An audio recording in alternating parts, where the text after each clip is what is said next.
Bismillah, Assalamualaikum warahmatullahi wabarakatuh. Salam jumpa rekan mahasiswa yang kami banggakan dan pada mata kuliah perencanaan pemasaran EKMA 4569. Baik, kali ini pada sesi ketujuh, ini sesi 6, membahas tentang perencanaan penetapan harga yang terdapat pada modul 7. Ya, baik rekan mahasiswa,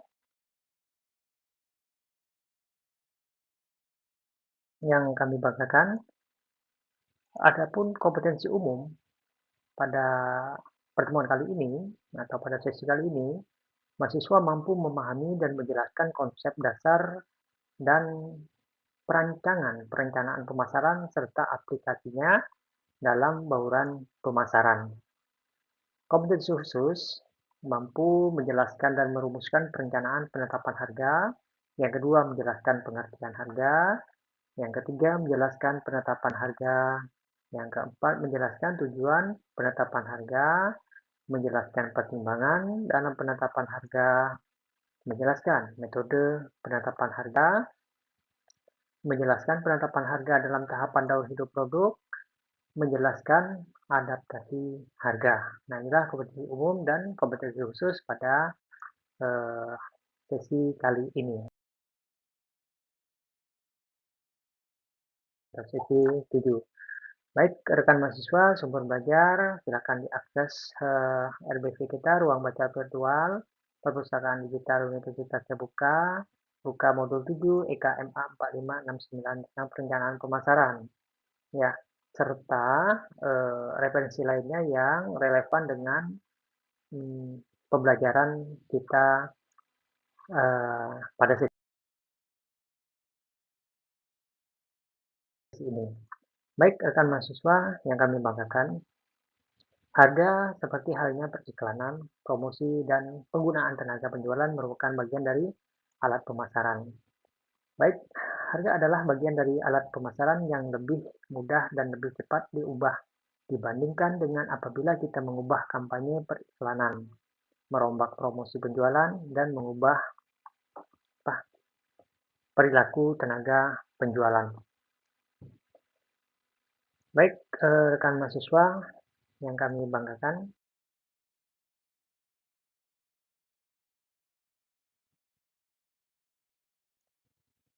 keputusan harga tidak hanya berpengaruh terhadap pendapatan perusahaan, tetapi juga berpengaruh terhadap permintaan.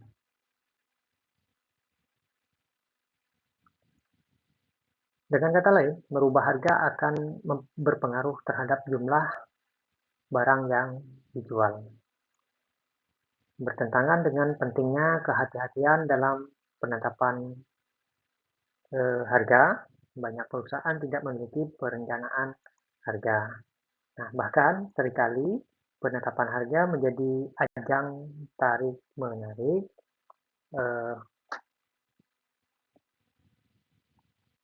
pengusaha dan para akuntan.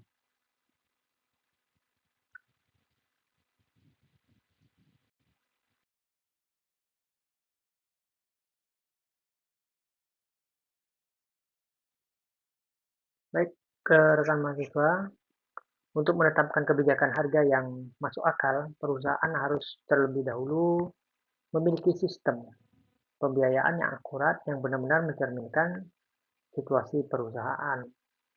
Bila kebijakan perusahaan adalah untuk menghasilkan keuntungan jangka pendek, maka perusahaan harus menetapkan kebijakan harga awal yang tinggi. Ya, ini salah satu strategi.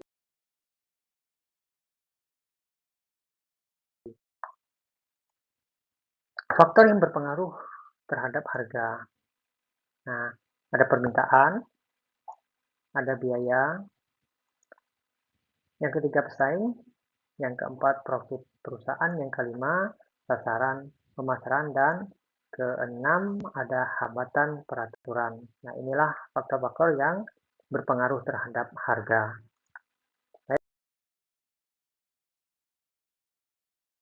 Baik, rekan mahasiswa yang kami banggakan, tujuan penetapan harga adalah untuk pertama kelangsungan hidup produk ya, laba sekarang maksimum.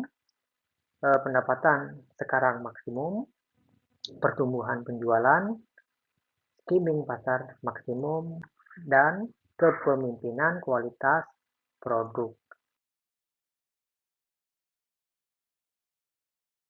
Baik, rekan mahasiswa yang kami banggakan, adapun pertimbangan dalam menetapkan harga, yang pertama terkait dengan permintaan. Umumnya, semakin rendah harga yang ditawarkan, semakin tinggi tingkat permintaan. Ini adalah hukum ekonomi ya. Hubungan ini tidak berlaku untuk produk-produk yang peka ego. Biaya, yang kedua biaya, merupakan total biaya tetap atau overhead dan biaya variabel yang bervariasi langsung dengan volume produksi. Yang ketiga, biaya, harga, dan penawaran pesaing. Biaya yang dikeluarkan pesaing harus dipertimbangkan ya.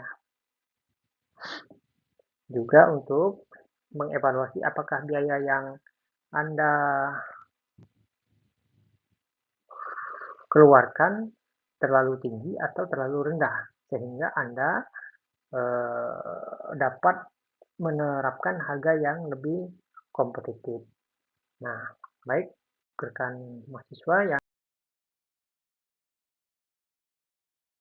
kami banggakan, metode penetapan harga. Nah, inilah metode penetapan harga.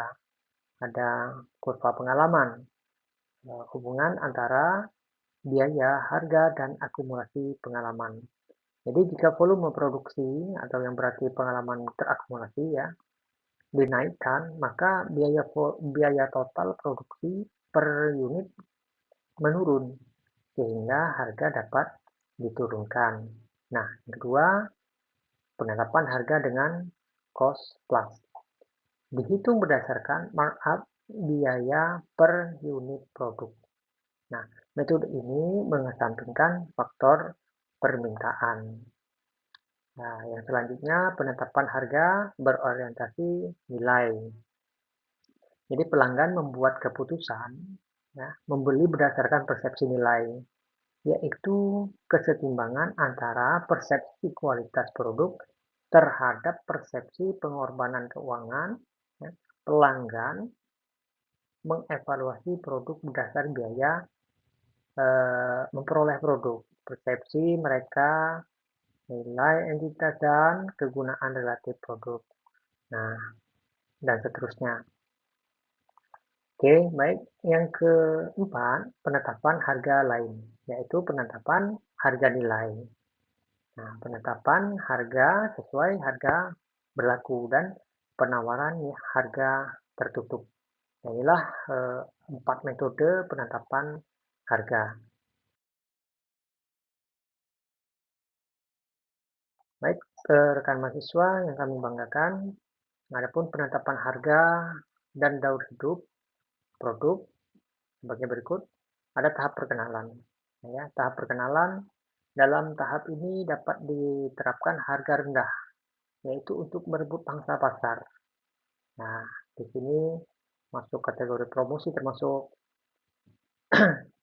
Tetapi apabila produk yang diperkenalkan memiliki teknologi yang inovatif dan merupakan terobosan, dapat diterapkan harga yang tinggi, ya, atau harga skimming, yaitu untuk menunjukkan nilai prestis dari produk.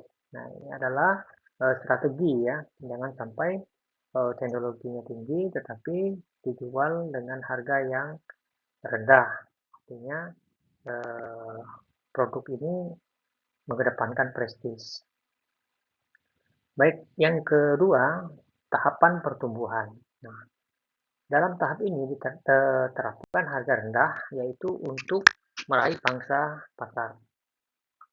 Yang ketiga, tahap kedewasaan. Dalam tahap ini terapkan strategi harga yang sama seperti pada tahapan pertumbuhan. Tahapan kejenuhan atau penurunan. Dalam hal ini stabilkan harga atau Anda juga dapat mempertimbangkan untuk menaikkan harga. Ini menjelang masuk tahap penurunan ya atau tahap kemunduran ya. Ini tahap kemunduran. Anda dapat mengurangi harga, artinya kita mulai mulai menurunkan harga produk, maka dapat tetap bertahan di pasar. Kami banggakan pemilihan harga yang Anda kenakan terhadap produk Anda juga dipengaruhi oleh kompetitor Anda. Baik, selanjutnya Anda harus menganalisis harga yang dikenakan kompetitor terhadap produk yang mirip dengan produk Anda.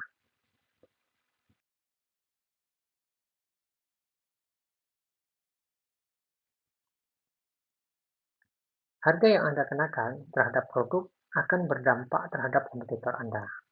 Jelas, pengaruhnya bisa dalam bentuk menarik kompetitor untuk masuk ke pasar atau sebaliknya menolak kompetitor untuk masuk. Nah, jika Anda dapat menerapkan harga tinggi sehingga Anda dapat memperoleh margin keuntungan yang besar, maka keadaan ini ya tidak akan bertahan lama karena memancing kompetitor untuk menerapkan hal yang sama. Nah, ini ya. Jadi sebenarnya sama, perilaku ini sama antar perusahaan.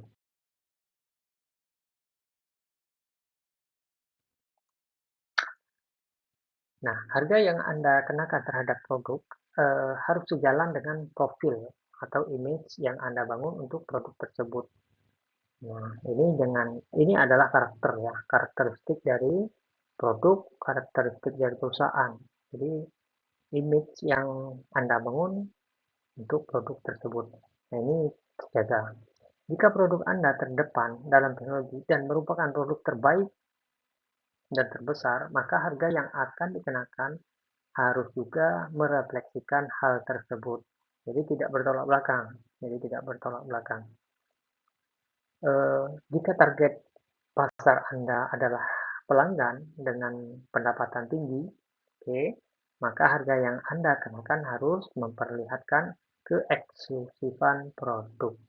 Nah, ini penting ya, rekan mahasiswa. Jadi kalau target pasar kita main di segmen mana, ya diperhatikan apakah menengah ke atas atau menengah ke bawah. Nah, apabila menengah ke atas, ya lebih dikedepankan eh, aspek eksklusif terhadap produk tersebut. Hal yang sebaliknya juga berlaku untuk produk bagi pasar kelas bawah, di mana penerapan harga yang rendah akan menjadi lebih konsisten dengan posisi produk. Ya, sama seperti yang kita sampaikan tadi. Jadi sama ya. Jadi lebih memperhatikan kita masuk ke segmen mana, kita mengetahui konsumen kita siapa. Jadi menyesuaikan.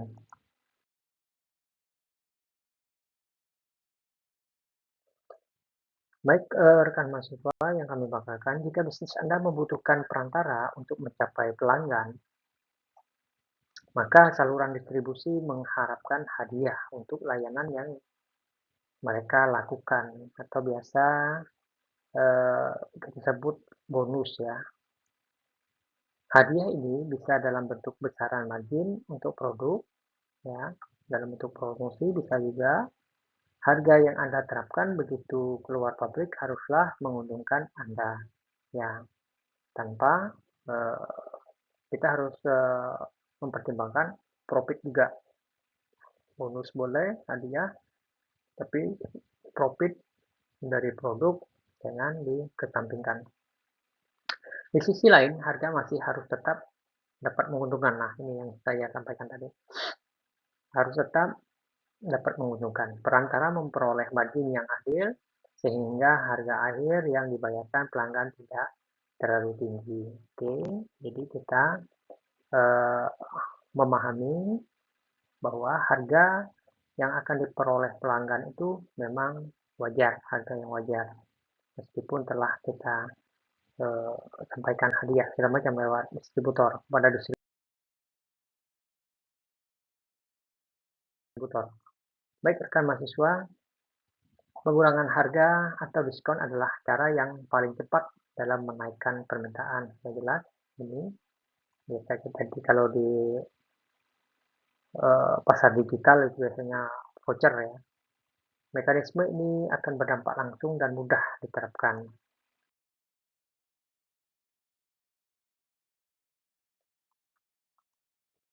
Jika produk Anda memiliki kelebihan yang tidak dimiliki produk kompetitor, maka Anda dapat menerapkan harga yang lebih tinggi. Nah ini, produk-produk yang sifatnya spesial atau produk-produk yang uh, dimiliki produk-produk yang hanya dikeluarkan oleh perusahaan tertentu, anggap saja itu perusahaan kita, maka silakan terapkan harga yang lebih tinggi. Ya. Artinya pesaingnya sedikit atau hampir tidak ada. Dan Anda akan memperoleh pendapatan yang lebih besar. Ya, jelas.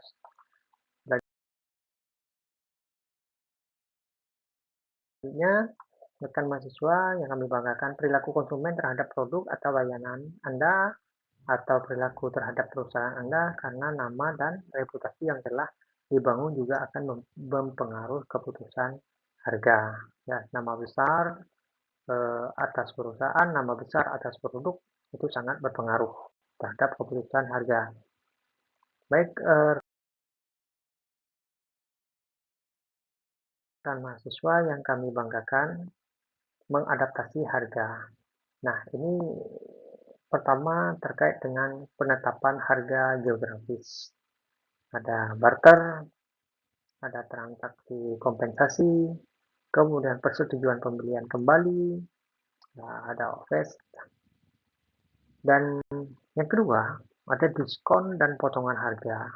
Nah, diskon tunai ya terbagi jadi diskon tunai, diskon kuantitas, kemudian diskon fungsional, ada diskon musiman, ada potongan. Ya.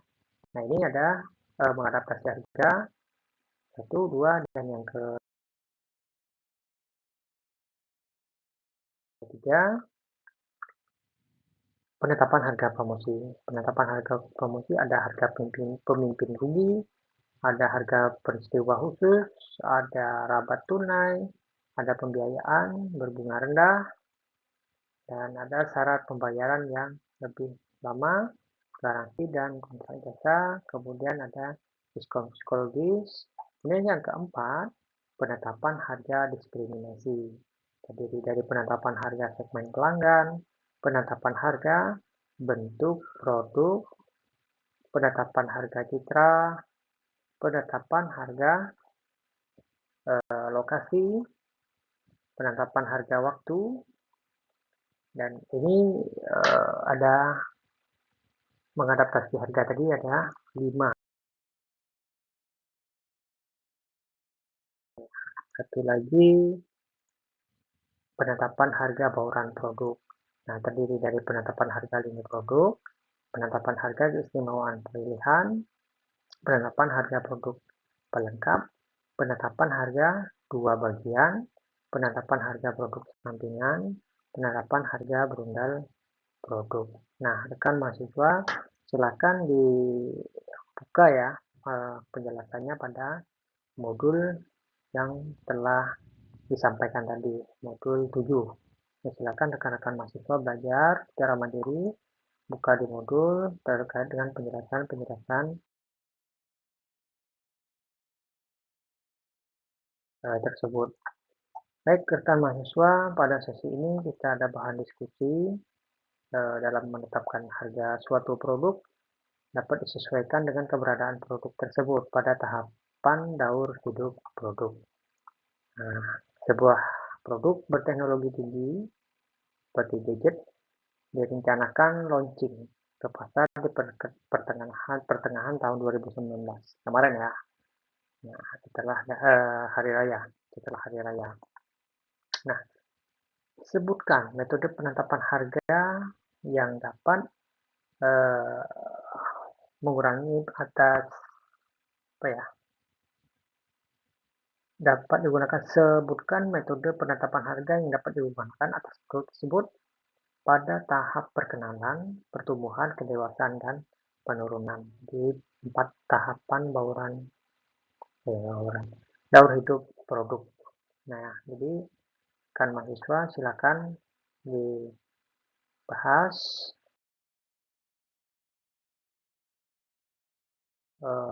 sesi diskusinya.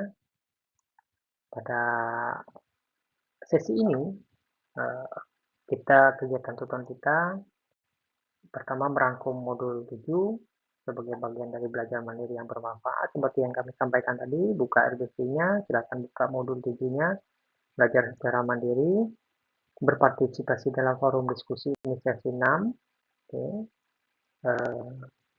Di sesi 7.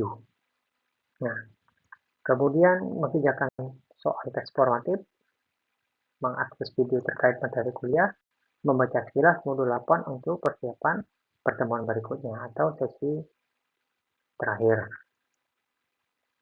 Oh iya, jangan lupa rekan mahasiswa di sesi 7 ini ada tugas ya, tugas terakhir tolong dikerjakan selain mengerjakan diskusi.